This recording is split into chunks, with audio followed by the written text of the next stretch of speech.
Всем привет, всем здрасте, дорогие друзья, с вами Кисель, и знаете что?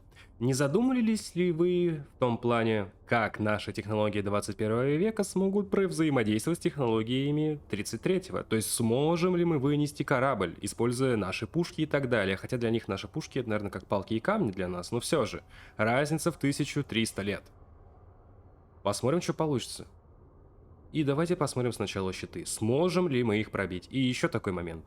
Данное видео задумывалось записываться на камеру на фоне стены в костюме космонавта, но не срослось, там слишком плохое качество. Ну да ладно. А обо всем подробнее далее. С вас, как всегда, лайк, подписочка, колокольчик, СМЯ контент. Поехали. И давайте начнем с того, что щиты у нас имеют показатель в мегаджоулях, то есть миллион джоулей. А джоули — это энергия, то есть можно это дело приравнять к кинетической энергии, то есть из серии машина со скоростью там 100 км в час, такого-то веса, если резко остановится в стену, получится такое количество джоулей. На этом мы, собственно, с вами и будем работать. Но начнем с корабля попроще. Давайте скажем, ну, те, кто знает эту игру, Кобра МК-3, потому что разбирать большие корабли будет, ну, прям очень долго. Давайте смотреть. Вот мы имеем перед собой сборку в вакууме. Тут у нас получается щитогенератор, усилитель щита, и мы получаем 174 мегаджоуля, 174 миллиона джоулей. И это у нас получается, если переводить на резисты, потому что они здесь имеются, не знаю, как точно они работают, механические резисты 289 мегаджоулей. Это, ребята, реально много. А поскольку механическое это кинетическое, нам будет довольно просто это дело посчитать. Давайте-ка перейдем к тому, на чем, собственно, будут вестись расчеты. Да, разные патроны, разные пушки, их характеристики и так далее. А вообще, ребята, оружие это плохо, только если в компьютерной игре, то тогда более-менее нормально. Давайте начнем с чего-то более легкого, что помещается в одну руку и так далее. Первое, что приходит в голову, это пистолет. Самый распространенный это у нас 9 мм, то есть 9 на 19, и, ребята, он придуман аж в 1902 году. В плане, какие у нас есть, это зигзауры, глоки, береты и до бесконечности. Окей. Энергетика данного патрона от 380 джоулей до 617, в зависимости, опять-таки, от навески пороха, до звуковой, сверхзвуковой, тренировочной и так далее. Среднее значение возьмем 500 джоулей. Но нам 500 джоулей нужно перевести в мегаджоули. Что мы делаем? Кило это 3 нуля, мега это 6. 500 делим на миллион. И получаем 0,0005 мегаджоуля. Отлично. Теперь берем значение щитов с кинетическим резистом и 289 мегаджоулей делим на 0,0005. И получаем в данном виде 578 тысяч выстрелов. Вы сойдете с ума нажимать спусковой крючок столько раз, но технологии не стоят на месте. У нас есть автоматические пистолеты, тот же самый Глок. Есть одна из модификаций, которая может так делать, но касательно перезарядки мы нивелируем этот момент, потому что все по-разному и так далее.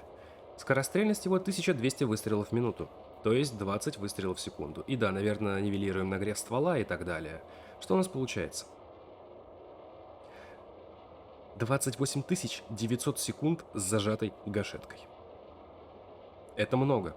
Это, блин, реально много.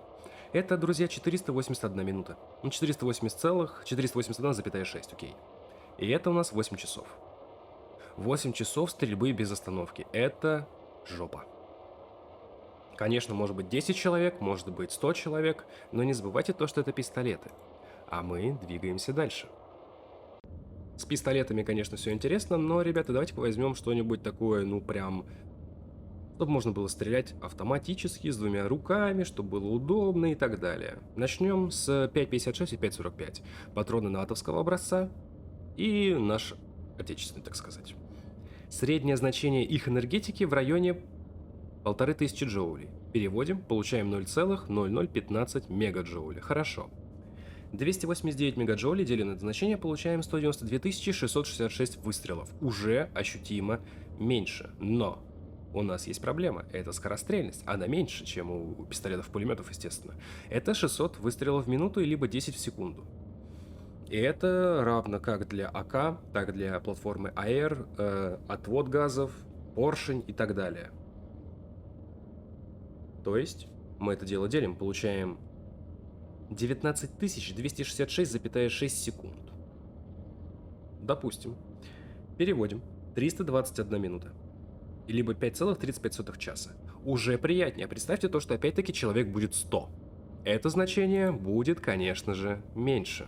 Но все равно еще недостижимо. Но, ребята, не забывайте то, что это корабль, который на 1500 лет старше нас, и мы бегаем с голой жопой и в руках держим пушку. Давайте посмотрим, что у нас сделали ребята в СССР. Я сейчас говорю именно касательно 7,62 на 39. Патрон медленнее, да, но он тяжелее, чем 5,45, 5,56, и это нам дает значение от 540 до 2200, опять-таки дозвуковые и так далее. Берем значение 2200 джоулей. Переводим 0,0022 мегаджоуля. Делим это дело на 289 мегаджоулей на это значение. Получаем 131 тысячу уже, 363 выстрела. Хорошо, скорострельность такая же, 600 в минуту, 10 секунд. Это у нас 13136 секунд. И тут уже, ну, получше дело обстоит. Это у нас 219 минут, либо 3,65 часа. Опять-таки, представьте 10 человек, представьте 100 человек с голой жопой в руках с автоматом. Могут это сделать с кораблем. Вынести нафиг ему щиты. Это уже интересно. А мы продолжаем. Ибо дальше будет еще сильнее. Переходим к чему-то помощнее. Когда я говорю к чему-то помощнее, я говорю про калибр 308 натовский. Либо 7,62 на 51, либо 7,62 на 54, это наш такой есть, но они примерно равны. Его энергетика там от 3000 до 3700. Возьмем 3600, чтобы по красоте прям было. И это получается, при переводе в мегаджоули, 0,0036 мегаджоуля. Мы берем значение 289 мегаджоуля, опять-таки делим и получаем 80277,7 выстрела. И это уже интересно. А оружие, которое у нас есть под эти патроны, великое множество. Допустим, снайперские винтовки, допустим, М24, либо вообще пулеметы Фэн-Мини, которые даже вроде в КС есть, если не ошибаюсь. И получается, давайте посчитаем, что у нас будет, если мы возьмем пулемет. У него не 600 выстрелов в минуту и не 1200, у него 800. То есть 13,3 в секунду. Берем, делим, получаем 6035 секунд. Ребята, это уже 100 минут. И это 1,666 часа. И мы уже приближаемся к тому, что мы можем в принципе работать с этой штукой и реально ее вынести. И это прекрасно, учитывая разницу в 1500 лет. И в этот момент, друзья, мы делаем резкий скачок в плане используемых боеприпасов. Мы пропускаем 3006, мы пропускаем 338, Чайтаки и так далее. Мы берем 50-й БМГ. Да, это знаменитый 12,7 на 99, натовский патрон, большой, жирненький, хороший, используется много где, как и в самолетах, вертолетах, танках, ручных и так далее. И эта дура, друзья, выдает у нас за один выстрел 19 тысяч джоулей, а это уже серьезная хреновина. Переводим, получаем 0,019 мегаджоуля, делим, получаем 15210 выстрелов.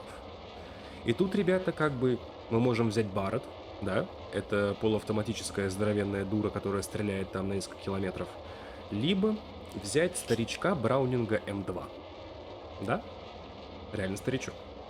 Этот старичок есть в разных вариациях, станковый, ручной, танковый, авиационный и так далее. И среднее значение в скорострельности 850 выстрелов в минуту, то есть 1074 секунды.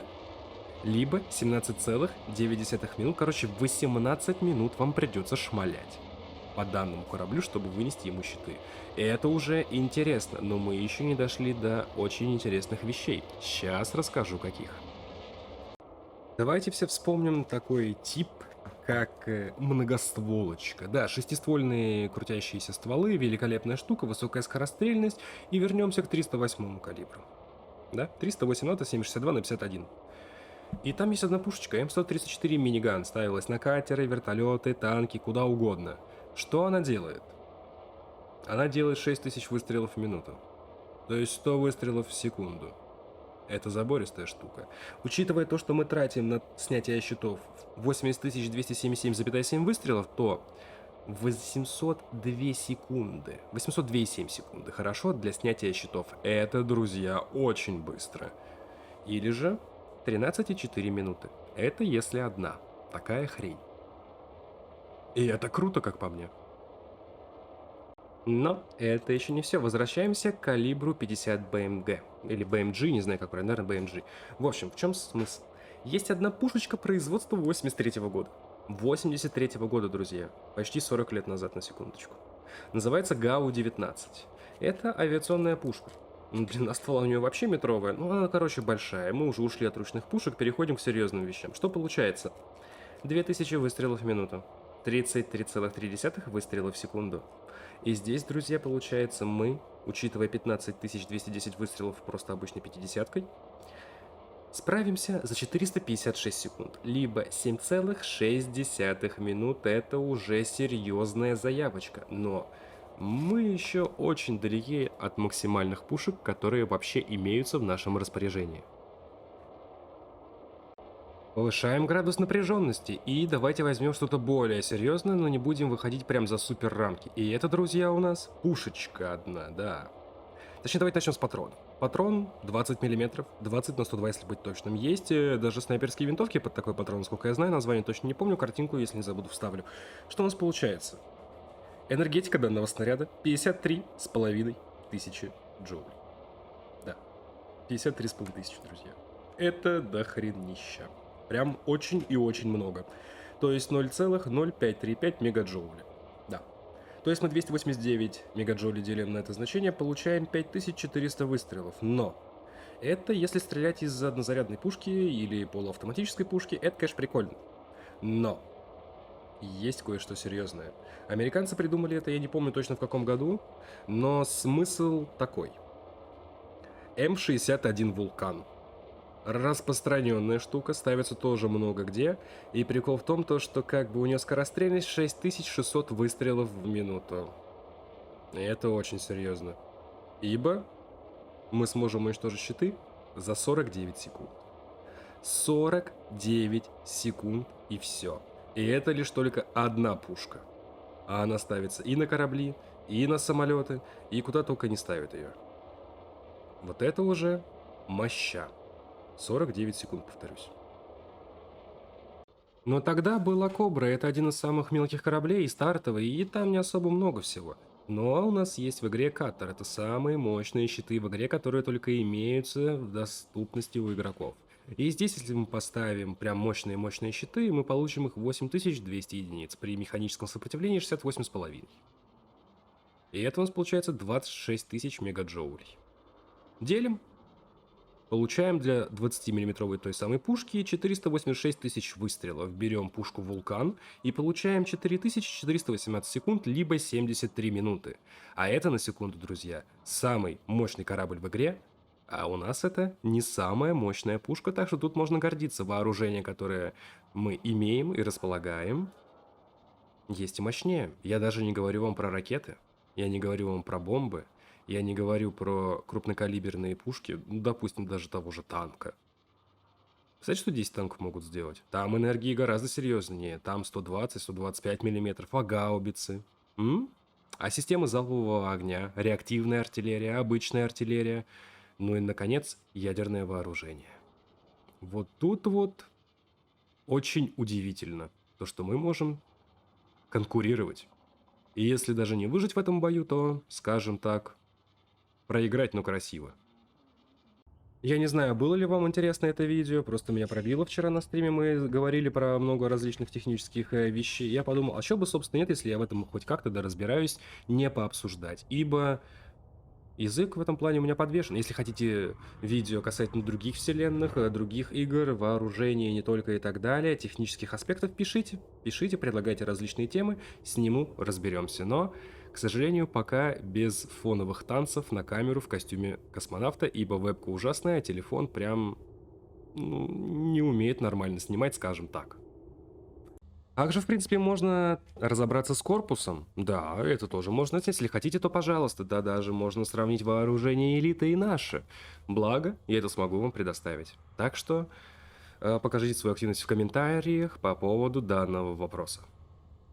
Ну просто, как мне, друзья, кажется, тут не хватает чего-то из серии стеллажей, из серии красного, синего цвета, белого цвета, различных там игрушечек на полочках и так далее.